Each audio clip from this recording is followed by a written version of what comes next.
Good afternoon. इस lecture में हम बात करेंगे डाटा टाइप्स की। कौन कौन सी डाटा टाइप अपने C++ में है वो चीज़ देखेंगे।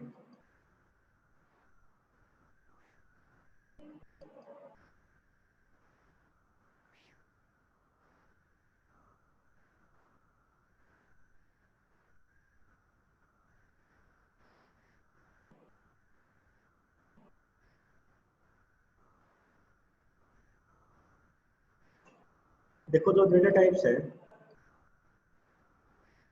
वो तीन टाइप के आते हैं मेनली। एक होते हैं built in data type.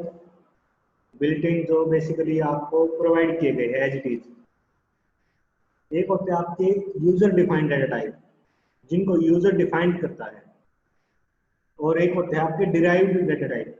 Derived होते हैं बेसिकली जो दूसरे डाटा टाइप से डिराइव करे जाते हैं। ठीक है।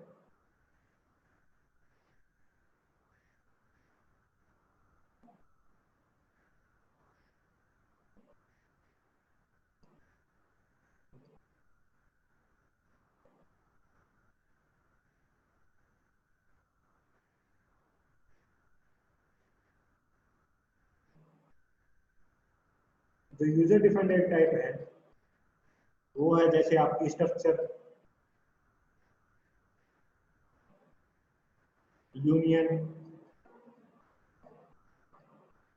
क्लास हो सकती है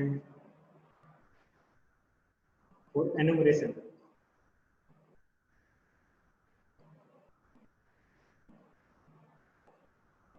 बिल्ट इन के अंदर आपके आ जाते हैं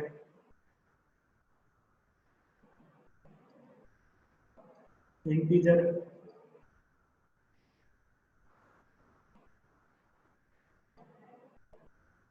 इंटीग्रल बोल लो इसको बेसिकली।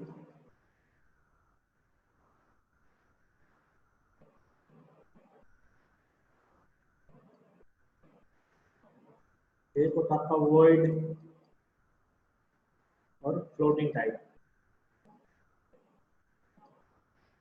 इंटीजर्स के अंदर आपके पास इंट और कैर है। अब आप ये सोच सकते हो इंटीग्रल के अंदर कैर क्यों है। देखो, कैर की हम एसकाई वैल्यू देखते हैं। एसकाई वैल्यू इंटीजर की फॉर्म में होती है, इसलिए वो इंटीग्रल के अंदर आता है। फ्लोटिंग के अंदर है आपका फ्लोट और डबल। डिराइव्ड डाटा टाइप्स के अंदर आपके आ जाते हैं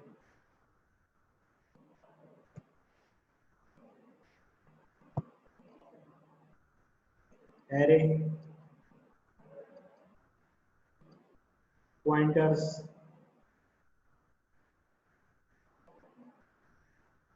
रेफरेंस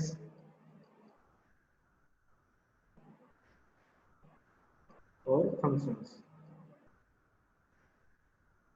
इसमें अगर मैं ये बात करूं कि नई चीज क्या है आपके लिए, तो वो मेरे ख्याल से आपके लिए होनी चाहिए वर्ड, क्लास और रेफरेंस।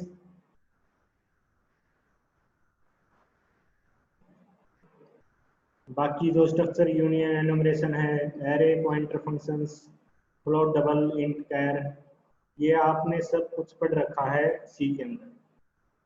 मैं उस पर ज़्यादा टाइम वेस्ट नहीं करूँगा। ठीक है।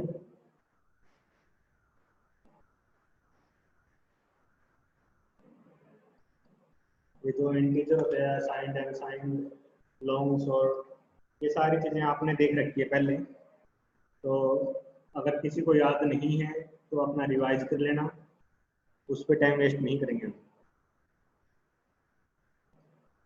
हम इसमें बात करेंगे वॉइड की।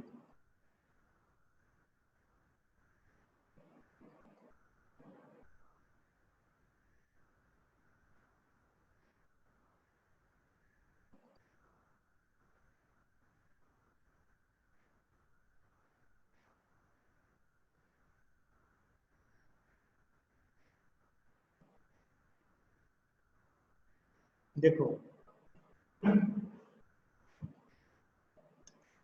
आपने वॉइड पहले देख रखा होगा।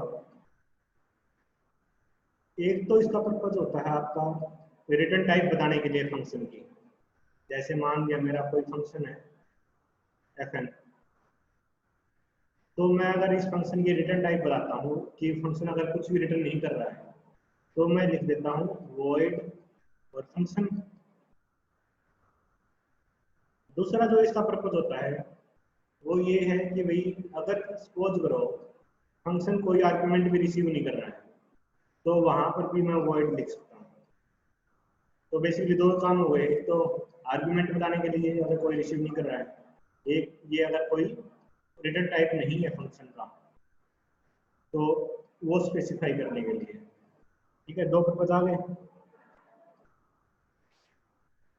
दूसरा काम है void का जेनरिक पॉइंटर्स को डिक्लेयर करने का।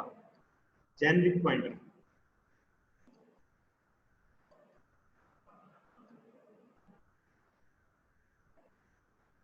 ये आपने पहले नहीं पढ़ा होगा। जेनरिक पॉइंटर क्या होता है? बेसिकली ऐसा पॉइंटर जो किसी का भी एड्रेस कंटेन कर ले। अगर आपने सी में ध्यान हो तो मैं पॉइंटर्स को ऐसे डिक्लेयर करता हूँ, इंट स्टार पी। इसका मतलब क्या था? पी एक पॉइंटर वेरिएबल है जो किसी इंटीजर टाइप के वेरिएबल का एड्रेस कंटेन करता है ना? इसका मतलब यही है। और जेनरिक पॉइंटर को डिक्लेयर कैसे करते हैं हम? void स्टार पी, ये डिक्लेयर करने का तरीका है जेनरिक पॉइंटर को।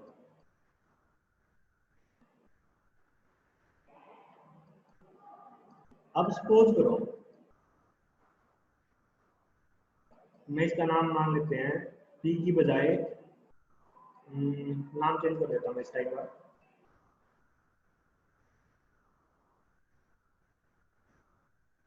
क्यों? मान लेते हैं कि मैंने एक जेनरिक पॉइंटर डिक्लेयर कर दिया। क्यों? जेनरिक पॉइंटर है तो किसी भी दूसरे डाटा टाइप का एड्रेस ये कंटेन कर सकता है। क्लियर? और मेरे पास एक पॉइंटर वेरिएबल है पी जो किसी इंटीजर वैल्यू के एड्रेस को कंटेन करता है। ठीक है, अगर मैं ये लिखूं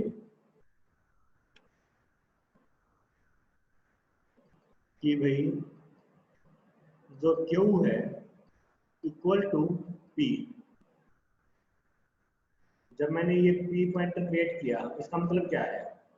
मेमोरी में कहीं कोई एड्रेस है जहां पर ये पी का स्पेस एलोकेट हुआ है, और इसके अंदर किसी इंटीजर वैल्यू के एड्रेस का, मान लिया कोई ए है 5, और मैं ए पी के अंदर एड्रेस स्टोर करवाता हूँ ए का,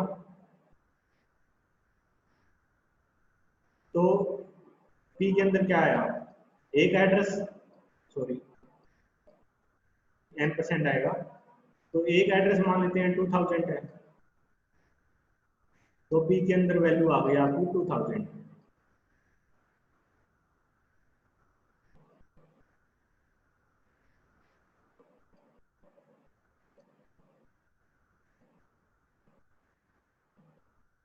अब जो जेनरिक पॉइंटर है ये किसी भी पॉइंटर के वैल्यू को स्टोर कर सकता है, किसी बेसिक डेटा टाइप के। अब मैंने लिखा Q equal to P. Q आपका जेनरिक पॉइंटर है और पी आपका इंटीजर टाइप का है।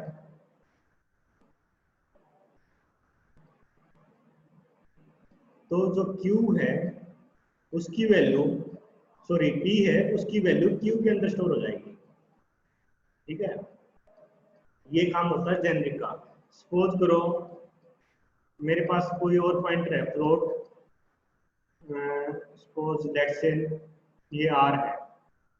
इसका मतलब क्या है? आर एक पॉइंटर वेरिएबल है जिसके अंदर फ्लोट टाइप के वैल्यू के एड्रेस पड़ा है।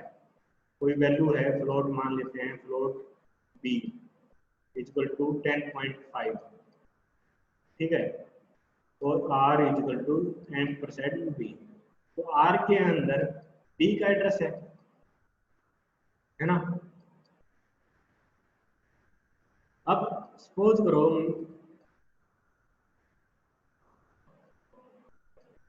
अपना जो जेनरिक पॉइंटर है क्यू। अब मैं क्यू में अगर लिखता हूँ क्यू इजल टू आर, तो ये परफेक्टली ओके है। अब क्यू में मैंने पहले लिखा था पी, पहले मैंने क्या था इसमें, इंटीजर टाइप का पॉइंटर था, उसको स्टोर करवाया था क्यू के अंदर। अब मैं स्टोर करवा रहा हूँ किसको, फ्लोट टाइप के। तो ये दोनों वैलिड है, ये किसी भी टाइप के पॉइंटर का वैल्यू है जो उसको स्टोर कर सकता है।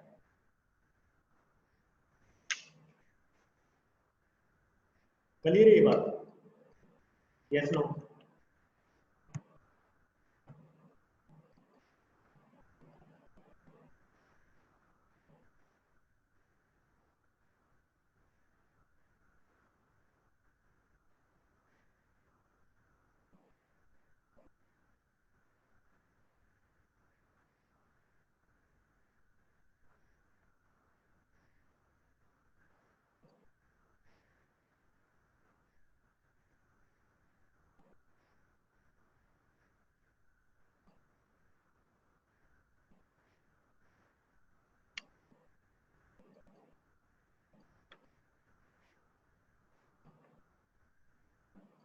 चलो इसका एक केस और देखते हैं।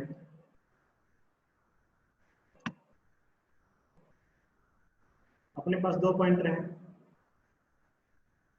पी और क्यू। सॉरी, ये पी है और ये क्यू है। अगर मैं ये लिखूं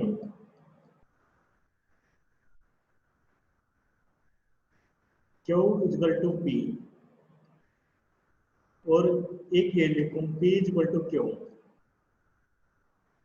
इनमें से कौन सा ठीक है और कौन सा गलत है?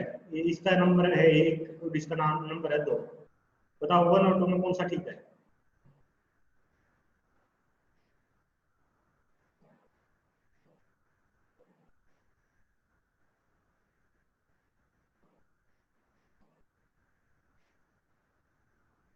पी मेरा एक इंटीजर टाइप का पॉइंटर वेरिएबल है, और क्यू मैंने एक जेनरिक पॉइंटर लिया है। मैं लिख रहा हूँ, पहली स्टेटमेंट दे रहा हूँ क्यू इजल टू पी, दूसरी स्टेटमेंट दे रहा हूँ पी इजल टू क्यू। इन दोनों में से बताओ कौन सा ठीक है और कौन सा गलत है? क्या दोनों ठीक है, क्या दोनों गलत है? एक ठीक है तो कौन सा ठीक है, बताओ।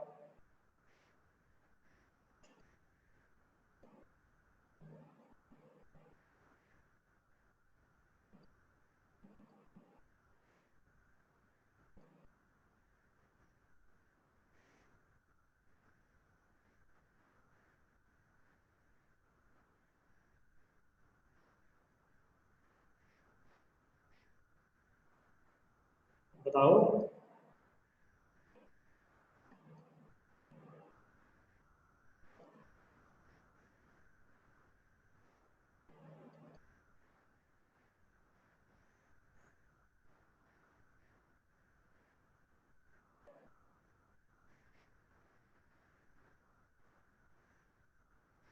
सिमरन ने कहा दोनों राइट, मानसी फर्स्ट राइट, बाकी।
जल्दी बताओ।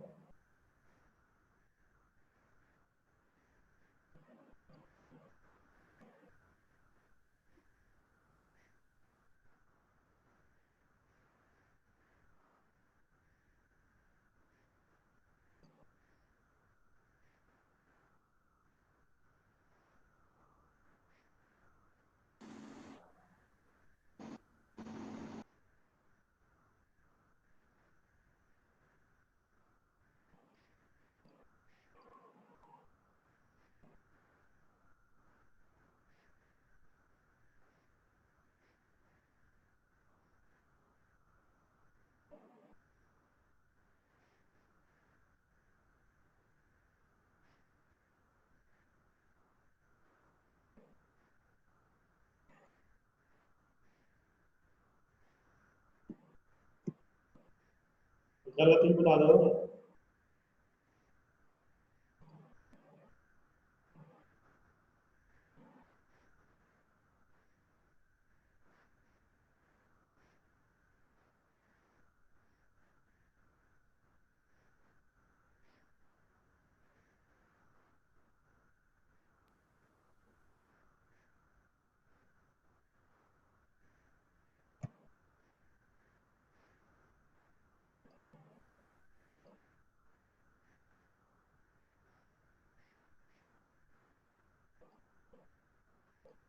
शबीना, आंसर बताओ।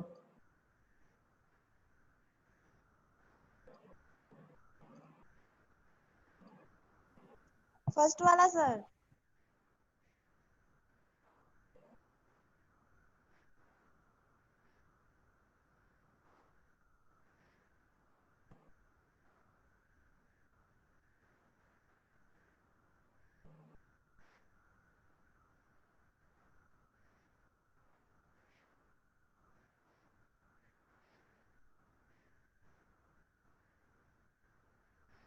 अंजलि,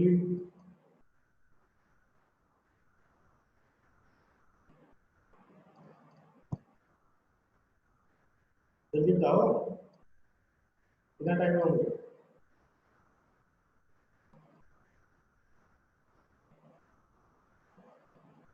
फर्स्ट है सर, क्या है? गलत है, ठीक है, ये बताओ।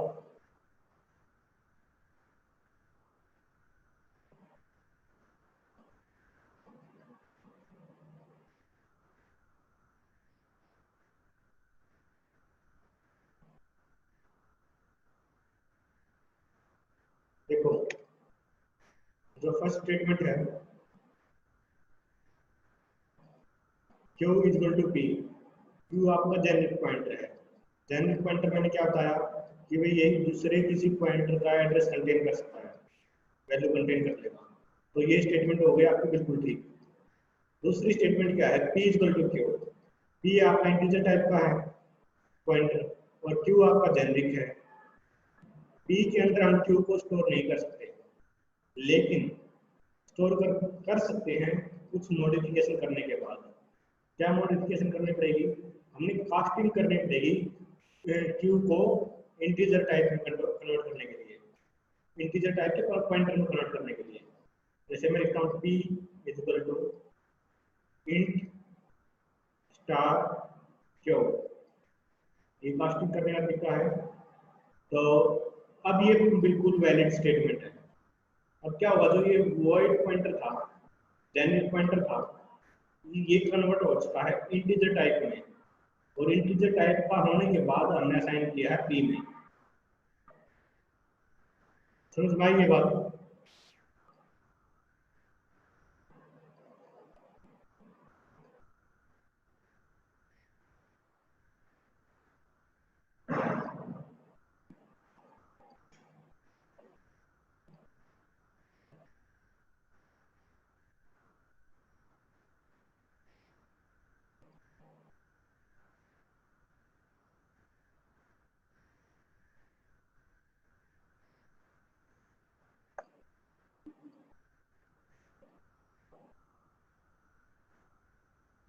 तो इस लेक्चर में इतना ही।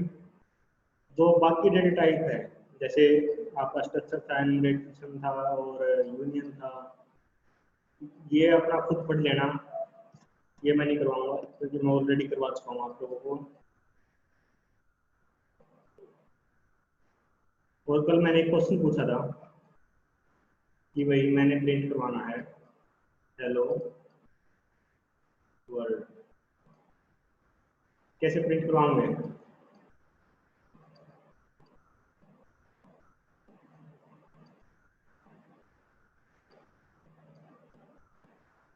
बाकी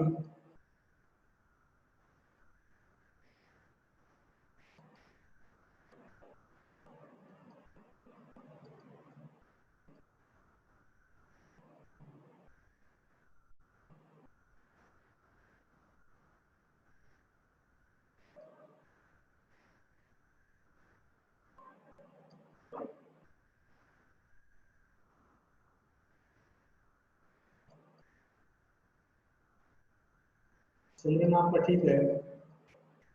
अगर मुझे ये प्रिंट करवाना हो स्लैश एन, जिसका मतलब होगा नेक्स्ट लाइन, तो कैसे प्रिंट कराऊंगा मैं?